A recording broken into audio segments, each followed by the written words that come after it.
জান্নাতের ভিতরে আল্লাহ পাক মানুষদেরকে মাছের কলিজা দিয়ে আপ্যায়ন করবেন। সুবহানাল্লাহ বলেন। আল্লাহ তাআলা বলেন ওয়ালাহমি তায়রিম মিম্মা ইয়াশতাহুন। আল্লাহু আকবার বলেন। আল্লাহ তাআলা বলছেন Allah will feed the fish in heavens. আল্লাহ পাক জান্নাতের ভিতরে মানুষদেরকে মাছ দিয়ে মাছের কলিজা দিয়ে আপ্যায়ন করবেন। সুবহানাল্লাহ। তো মাছ একটা অত্যন্ত সুস্বাদু একটা খাবার, যেটা আমাদেরকে জান্নাতে আল্লাহ খাওয়াবেন। এই দুনিয়াতেও আমরা মাছ খাই। মাছ আমরা প্রতিনিয়ত ভাতের সাথে খাই। বিশেষ করে বাংলাদেশের মানুষের একটা কালচার এটাই, আমাদের একটা নাম হলো এটাই, আমরা মাছে ভাতে বাঙালি। ঠিক কিনা? আমরা মাছে ভাতে বাঙালি। প্রতি সাজাই সকাল দুপুর রাত কোনো না কোনো সাজায় আমাদের মাছ থাকে। তো কিছু কিছু মাছ এমন আছে যেগুলো খাইলে আমাদের শরীরে উপকার হওয়া বাদ দিয়ে অনুপকারটা বেশি হয়। উপকার হওয়ার চাইতে ক্ষতিটা বেশি সাধন হয়। কিছু কিছু মাছ আছে, বিশেষ করে আজকের মেডিকেল সায়েন্স, আজকের বিশেষজ্ঞরা বলছে কিছু কিছু মাছ এমন আছে যেগুলো খাওয়া শরীরের জন্য খুবই খারাপ, খুবই ব্যাড এফেক্টেড, যেগুলো খাইলে আপনি রোগাক্রান্ত হতে পারেন, যেগুলো খাইলে আপনি ক্যান্সারে আক্রান্ত হতে পারেন। ক্যান্সার নাই কোনো আনসার, এমন মারাত্মক রোগ আপনার সৃষ্টি হতে পারে কিছু কিছু মাছের দ্বারা। সেই মাছগুলো আমি একটু শেয়ার করছি বিশেষজ্ঞদের মতে। আপনারা যদি গুগলে গিয়ে সার্চ করেন, গুগলে গিয়ে আপনার বিষয়টা ভেরিফাই করেন, তাহলে জানতে পারবেন ক্লিয়ারলি যে এই মাছগুলো খাইলে আমাদের শরীরে রোগ জীবন অ্যাটাক করতে পারে, আমরা ক্যান্সার আক্রান্ত হয়ে যেতে পারি। তো আসুন সেই পাঁচটা মাছ যদি আমরা খাই আমরা রোগাক্রান্ত হতে পারি। এটা মেডিকেল সায়েন্স বা স্বাস্থ্য বিজ্ঞান আমাদেরকে জানাচ্ছে। আমি আপনাদেরকে সেই পাঁচটা মাছ একটু শেয়ার করতে চাই। এক নাম্বার হচ্ছে টুনা মাছ। এটা অনেকের নাম শুনেছেন, অনেকের নাম শুনেন নাই। টুনা মাছটা সমুদ্রে পাওয়া যায়। বড় বড় আটলান্টিক মহাসাগর, প্রশান্ত মহাসাগর, আরব মহাসাগর, এরকম ভারত মহাসাগর, বড় বড় সাগরের ভিতরে মাছটা পাওয়া যায়। এই মাছটা বিশেষজ্ঞরা খেতে নিষেধ করছে। কেন?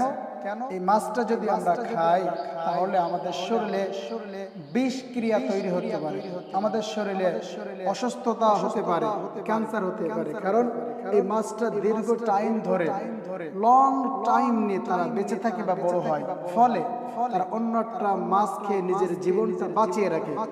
ফলে ওই মাছটা যারা খায় বিশেষজ্ঞরা বলছে রোগাক্রান্ত হওয়ার সম্ভাবনাই বেশি থাকে। এই জন্য এই মাছটা না খাওয়াটাই ভালো। দুই নম্বর মাগুর মাছ।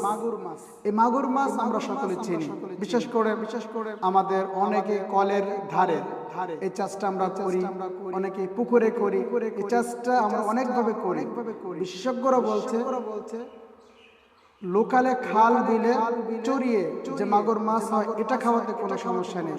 কিন্তু যেগুলো আমরা পদ্ধতিগতভাবে মেকানিজমগতভাবে আমরা চাষ করি ব্যবসার উদ্দেশ্যে বা যে কোনোভাবে আমরা বাসাতে পুষি, এই মাছটার বড় করার জন্য আমরা অনেক খাদ্য খাবার খাওয়াই, অনেক কিছুই, অনেক ময়লা পচা আবর্জনা তাদেরকে আমরা ফেলে দেয়, তারা খায়।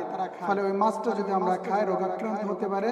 বিশেষজ্ঞরা বলছে মাছটা আমরা না খাই, কারণ খালে আমরা ক্যান্সারের রোগী হয়ে যেতে পারি। তিন নাম্বার বড় রুই মাছ। বড় ধরনের রুই মাছ, কারণ এই রুই মাছটা আমরা খাই, এটা আমরা খাই। কিন্তু যেটা হিউজ পরিমাণ, অনেক বেশি বয়স, বড় হয়ে গেছে, এটা না খাওয়াটাই ভালো। কারণ এটার ভিতরে পদার্থ তৈরি হতে পারে, ধাতু তৈরি হতে পারে, এক ধরনের প্রোটিন, যেটা শরীরের জন্য খুবই ব্যাড এফেক্টেড, যার ফলে আমাদের শরীর রোগাক্রান্ত হতে পারে, ক্যান্সারের রোগ নিতে পারে। এর জন্য বড় ধরনের রুই মাছ আমরা খাবো, কোনো সমস্যা নেই। কিন্তু বেশি বড় ধরনের, অনেক দিন বয়স, এমন ধরনের মাছ আমরা না কেনার চেষ্টা করবো ইনশাআল্লাহ। নাম্বার 4 পাঙ্গাস মাছ। এটা আমাদের সর্বজনীন আমাদের এই মাছটা প্রিয় মাছ। পাঙ্গাস মাছ আমরা খাই না বা চিনি না বা প্রিয় না এমন কেউ নাই।